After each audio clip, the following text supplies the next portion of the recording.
fois les hauts potentiels peuvent-ils être malheureux? Cette question, effectivement, peut surprendre, car on pense que lorsqu'on a reçu un don des dieux, bien évidemment, tout devrait venir simplement et qu'il ne serait pas nécessaire de passer par la case souffrance. Or, nous constatons qu'un grand nombre d'adultes surdoués, hélas, sont en souffrance, même si certains réussissent sans le moindre barrière sur leur chemin et donnent le sentiment d'un bonheur enviable. Alors, qu'est-ce qui provoque cette souffrance? Bien évidemment, c'est la difficulté à trouver sa place.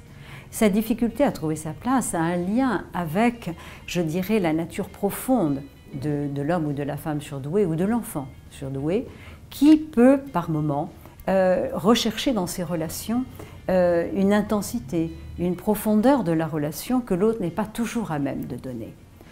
Si nous fouillons un petit peu plus loin, et je dirais qu'on ne peut pas conclure que le surdoué, enfant ou adulte, est malheureux parce qu'il a un trop gros QI, comme certains articles ont cherché à le montrer.